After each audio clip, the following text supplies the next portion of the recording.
Sky block one of the most popular map of Minecraft, और आज हम इसे थोड़ा सा पॉपुलर और बनाएंगे।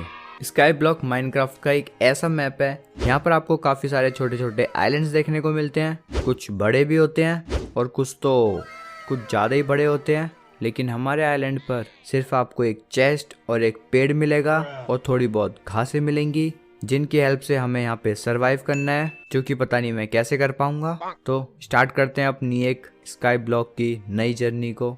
तो सबसे पहले अपनी किस्मत को ही आजमाते हैं। वाह, पहले में चमत्कार हो गया। चलो यहाँ पे एक सीड तो मुझे मिल ही गया है, इससे मैं हजारों बना दूंगा। 2 मिल जाए तो और अच्छी बात है। और चेस्ट में से मुझे यहाँ पे आइस, लावा, ऑब्सीडियन और थोड़ा बहुत कूड़ा मिला है। तो सबसे पहले हमें बनाना पड़ेगा एक कोबलस्टोन जनरेटर। बस मैं हग ना दूं।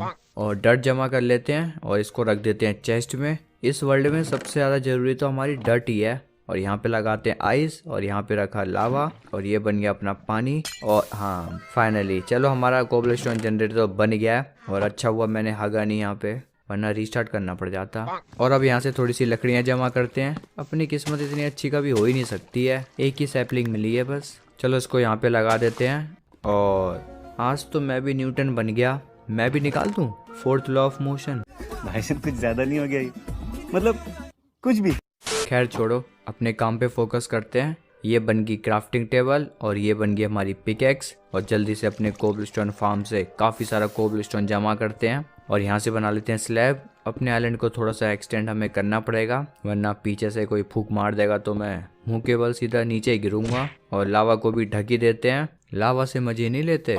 और इससे बना लेते हैं अपने लिए स्टोन की पिकेक्स। और बस अब मुझे ढेर सारा कोबलस्टोन जमा करना है। और फाइनली मेरे पास यहाँ पे काफ़ी सारा कोबलस्टोन आ चुका था, जिससे मैंने अपने लिए स्टोन के काफ़ी सारे टूल्स बनाए। और कोबलस्टोन से मैंने काफ़ी सारी कोबलस्टोन स्लैब्स बना ली, जो कि हमें हेल्प करेंगी एक आइलैंड से दूसरे आइलैंड जाने में। और साथ ही साथ मैंने एक छोटा सा फार्म भी बना दिया, बहुत छोटा सा। लेकिन हमारे सैपलिंग भाई साहब तो उगने का नाम ही नहीं ले रहे थे। और उसके बाद मैंने सोचा क्यों ना दूसरे आइलैंड पे जाकर वहाँ से भी थोड़ी सी लूट लाई जाए। पर मैंने अपने चारों तरफ देखा तो मुझे कोई भी आइलैंड नहीं दिखाई दे रहा था। और उसके बाद मैंने एक जादू किया और मुझे काफ़ी सारे आइलैंड दिखाई दे गए। चंक्स बढ़ाए हैं बस। तो यहाँ तो मुझे काफ़ी सारे आइलैंड दिखाई दे रहे हैं। यहाँ पे हर तरह के आइलैंड है। एक जंगल वाला भी है, नॉर्मल वाले भी हैं, बिर्च वाला भी है, और स्नो वाले में जो होते हैं वो भी है। काफ़ी सारे आइलैंड है, तो किसी एक पे चलते हैं। मैं सोच रहा हूँ पहले जंगल वाले पे चलते हैं। वहाँ पे थोड़ा सा बड़ा पेड़ है, वहाँ से हमें काफ़ी सारी वुड तो मिल ही जाएगी, साथ साथ हमें कोको बीन्स भी मिल जाएंगी। उसका क्या करूँगा मैं, तो जंगल वाले आइलैंड पे चल लेते हैं। ज़्यादा दूर भी नहीं लग रहा है मुझे, 2 स्टेक से तो पहुँच ही जाऊँगा आराम से। शायद ना भी पहुँच पाऊँ। और ये माइनक्राफ्ट का नियम है, तुम एक ब्लॉक का घर बनाओ या पूरा संसार बसा दो, मेहमान जरूर आएंगे रहने के लिए। दे के कुछ भी नहीं जाते हैं, कम से कम सड़ा हुआ खाना ही दे देते, कुछ भी नहीं दिया। फेक केव, ये कौन सी एडवांसमेंट है भाई? शायद स्काई ब्लॉक में होता हो कुछ। खैर छोड़ो, आगे बढ़ते हैं। और इनको पता नहीं हमसे क्या दुश्मनी है, बड़े होने का नाम ही नहीं ले रहे। चलो यहाँ पे 2 स्टैक स्लैब्स और हैं, इनसे तो पक्का पहुंच ही जाऊंगा। थोड़े से और बना लेते हैं और सीधा निकलते हैं। और अभी मैं स्लैब लगाते हुए सीधा आगे बढ़ ही रहा था कि मैंने सोचा क्यों ना पीछे मुड़ के देख ही लूँ कितना दूर है। अच्छा वो मैंने मुड़ के देख लिया, वरना नहीं देखता तो क्रीपर भाई साहब हमें भी अपने साथ दिवाली का धमाका करा देते। और ये माइनक्राफ्ट का दूसरा नियम है, क्रीपर भाई साहब से कभी मजे नहीं लेने चाहिए। और उसके बाद ऐसी किस्मत भगवान किसी को ना दे, आगे कुआ पीछे खाई। नहीं, आगे भी क्रीपर पीछे भी क्रीपर। अब मैं कहाँ जाऊँ, ना मुझे नीचे जाना है ना मुझे ऊपर जाना है। चलो इसका तो मैंने जुगाड़ कर दिया, अब ये नहीं आ पाएगा मेरे पास। बस पीछे वाले को और देख लूँ, मैं इसके पास जाऊँ उससे अच्छा मैं इसी को अपने पास बुला लूँ। लग जा, लग जा ना, लग जा बे, लग जा, लग जा। ओ फटियो मत, फटियो मत, फटियो मत। पूरा सत्यानाश कर दिया। और ग्रास ब्लॉक डायमंड से कम बिल्कुल नहीं है, और वो ही ख़त्म कर दिया इसने। चलो बाकी बची हुई डट को तो मैं उठा ही लेता हूँ। चलो यहाँ पे एक मेलन भी, अपना खाने का जुगाड़ तो हो ही गया, एक दिन का तो हो ही जाएगा। और भाई देख रहे हो, पूरी लाइन लगी हुई है इनकी, यानी कि मुझे रात भर काम करना पड़ेगा बैठ के। आज तो बहुत ज़्यादा मेहनत करनी पड़ेगी। और इस मेलन को भी ले ही लेते हैं यार, वैसे भी किसी काम तो आता नहीं है ये। गजब बेइज्जती है। और उसके बाद मैंने पूरी रात मेहनत कर कर उस पेड़ का वजूद ही मिटा दिया, जहाँ से मुझे 4 सैपलिंग मिली थी, जिनको मैंने एक साथ लगा दिया। सोच तो मैं यही रहा था कि इससे एक बड़ा पेड़ उग जाएगा, पर उसके लिए हमें बोन मिल चाहिए होती है। पर उस टाइम पे मुझे ये बात याद ही नहीं आई। शाबाश बेटा। और मैंने चारों को एक साथ तो लगा दिया, लेकिन ये कभी बड़े ही नहीं हो पाए। लेकिन सैपलिंग भाई साहब अभी भी हमसे नाराज थे। और अब मेरा सारा कोबलस्टोन ऑलमोस्ट खत्म हो चुका था। तो उसके बाद मैंने काफ़ी सारा कोबलस्टोन माइन किया और स्लैब बना के अपने आइलैंड को थोड़ा सा एक्सटेंड किया। और ना चाहते हुए भी आज हमें एक माइनक्राफ्ट के नियम को तोड़ना पड़ेगा। रात हो रही है और सोने के लिए हमारे पास बेड तो है ही नहीं। तो दूर मुझे यहाँ पे एक और आइलैंड दिखाई दे रहा था और वहाँ पर मुझे एक पीला सा ब्लॉक भी दिख रहा था। तो मुझे लग रहा था कि कहीं वो चेस्ट तो नहीं है। चेस्ट को लूटने के इरादे से मैं सीधा निकल गया उस आइलैंड की तरफ और वहाँ पहुँच के मुझे पता चला कि ये चेस्ट तो कभी ओपन हो ही नहीं सकती है। और उसके साथ साथ यहाँ पे एक रैबिट भी था जिसने हमें दुखी देखकर सुसाइड कर लिया।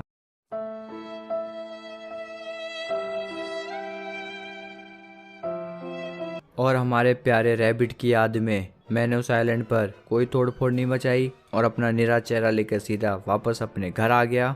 पर रास्ते में हमारे मेहमान जी वापस आ गए और इस बार तो हमें खाना भी देके चले गए सड़ा हुआ। कोई बात नहीं, फिलहाल तो इसी से काम चलाना पड़ेगा। लेकिन कुछ लोग तो बहुत ज़्यादा प्रोटेक्शन के साथ आए थे जिनसे निपटना मुझे अच्छे से आता है।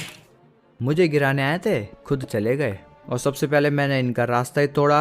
अब हमारे आइलैंड पर किसी की एंट्री अलाउ नहीं है। लेकिन हमारे सैपलिंग भाई साहब अभी भी हमसे दुखी थे।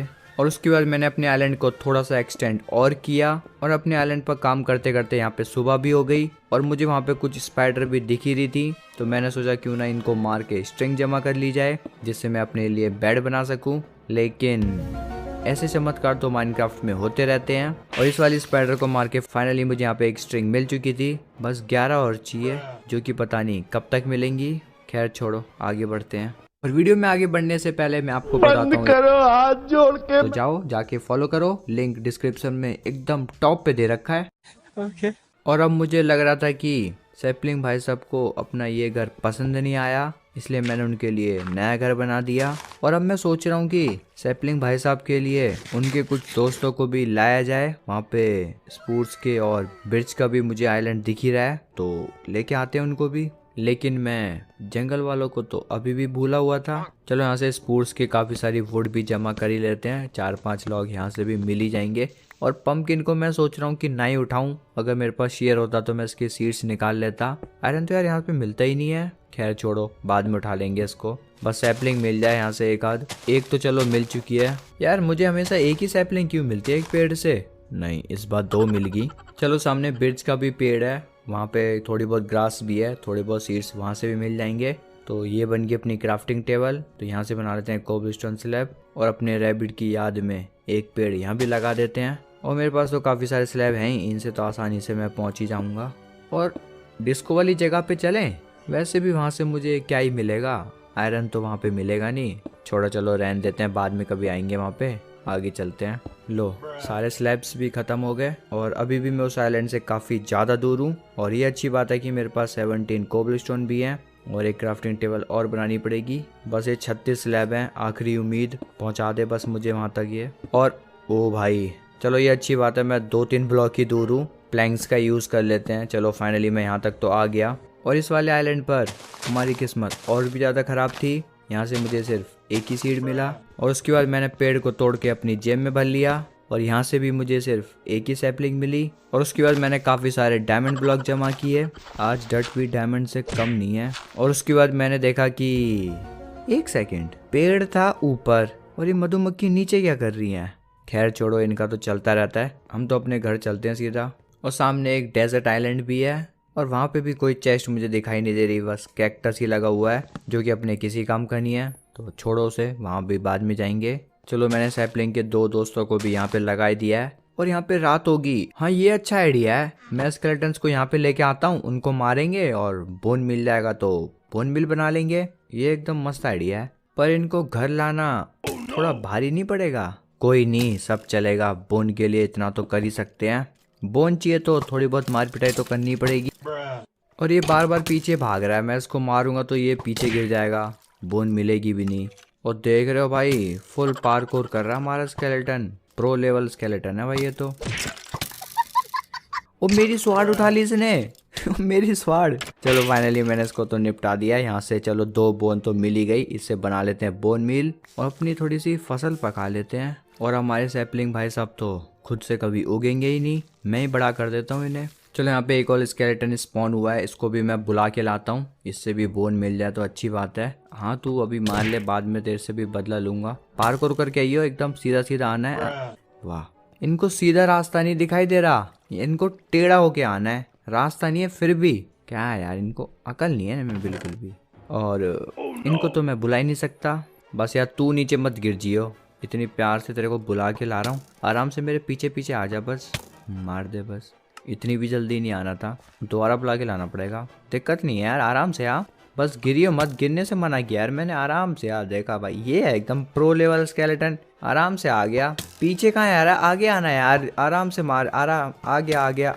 वाह, थोड़ी सी क्या तारीफ कर दी। खैर छोड़ो यार, ये नहीं सुधरेंगे। गाइस एक छोटी सी बैड न्यूज़ है, आगे की थोड़ी सी क्लिप करप्ट हो गई थी, तो मैं आपको एक्सप्लेन कर देता हूँ उसमें क्या हुआ था। कि मैंने काफ़ी सारा कोबलस्टोन माइन किया था और हमारे सैपलिंग्स भी उग चुके थे। और यहाँ पे मैं ये टेस्ट कर रहा था कि मैं अगर इनको ना तोड़ूं तो मुझे ज़्यादा सैपलिंग मिलती हैं। इतनी देर से मैं हाथों से तोड़े जा रहा था पेड़ों को और सिर्फ एक ही सैपलिंग मिल रही थी। और यहाँ देखो अपने आप कितनी सारी सैपलिंग गिरे जा रही हैं। तो उसके बाद मैंने अपने आइलैंड को थोड़ा सा एक्सटेंड किया और अब बारी थी एक जोखिम को उठाने की, क्योंकि मेरे पास काफ़ी ज़्यादा डट की कमी पड़ रही थी और उसको उठाने के लिए हमें बहुत बड़ा जोखिम लेना पड़ेगा। और काफ़ी मुश्किलों का सामना करते हुए फाइनली मैंने यहाँ से काफ़ी सारी डट जमा कर ली। तो उसके बाद मैंने अपने आइलैंड को काफ़ी ज़्यादा बड़ा कर लिया और अपने लिए एक छोटा सा फॉरेस्ट भी बना लिया। और अब हमारे पास लकड़ियों की कमी बिल्कुल नहीं होने वाली। और उसके बाद मुझे फाइनली पता चल गया कि मैंने जंगल सैपलिंग के साथ काफ़ी पहले हक दिया था। तो वहाँ से मैंने सारी सैपलिंग जमा करी, थोड़ी बहुत डट भी जमा कर ली और ला के अपने फॉरेस्ट में जंगल सैपलिंग भी लगा दी। अब हमारा फॉरेस्ट काफ़ी ज़्यादा हरा भरा हो गया है। और उसके बाद मैंने सोचा क्यों ना नेदर में जाया जाए, क्या पता नेदर में भी हमें कुछ चेस्टें मिल जाएं। और पोर्टल के लिए हमें 10 ऑब्सीडियन तो मिले ही थे। तो उसके बाद मैंने एक पोर्टल बनाया और पोर्टल को एक्टिवेट करने के लिए हमें वुड का यूज़ करना पड़ेगा। और यहाँ पे मैंने लगा दी वुड और ये डाल दिया मैंने लावा। बस अब वेट करना है तो पोर्टल का एक्टिवेट होने का। होपफुली मैंने यहाँ पे हागा ना हो। लग तो सब ठीक ही रहा है, ऐसे ही पोर्टल को एक्टिवेट करते हैं शायद। ओह चलो फाइनली हमारा पोर्टल भी एक्टिवेट हो चुका है। अब सीधा चलते हैं नेदर के लिए। और ओ भाई ये दो पोर्टल क्यों हैं? एक पोर्टल वहाँ भी है और एक ये बन गया और वहाँ एक चेस्ट भी है। अब तो बस ये चेस्ट ही सहारा है, यहाँ से कुछ तगड़ा सामान मिल जाए। देखते हैं इस चेस्ट में क्या है। वाह, सबसे ओपी वाला सामान मिला है इस चेस्ट में। तो भाई इससे ओपी सामान तो तुम्हें कभी मिल ही नहीं सकता है। फायर चार्ज ये कौन देता है भाई? खैर छोड़ो, ये वाला पोर्टल को देखते हैं ये हमें कहाँ लेके जाएगा। इसको करते हैं एक्टिवेट और यहाँ से चलते हैं, देखते हैं ये हमें कहाँ लेके जाए। वाह, अपने घर ही ले आया। फिर ये दो पोर्टल बनाने का क्या मतलब था? तो इस एपिसोड में हमने काफ़ी ज़्यादा प्रोग्रेस कर ली है शायद, और आने वाले एपिसोड्स में मैं इसमें काफ़ी मस्त मस्त चीज़ें बनाने वाला हूँ और ट्राई करेंगे इसमें एक बड़ा सा कासल बनाने की। तो इस सीरीज़ को भी भर के प्यार देना। तो होपफुली आपने इस वीडियो को एंजॉय किया होगा। तो इसी बात पे वीडियो को लाइक कर देना और चैनल पे नए तो सब्सक्राइब भी कर ही देना। तो मिलते हैं अगली वीडियो में, तब तक के लिए गुड बाय।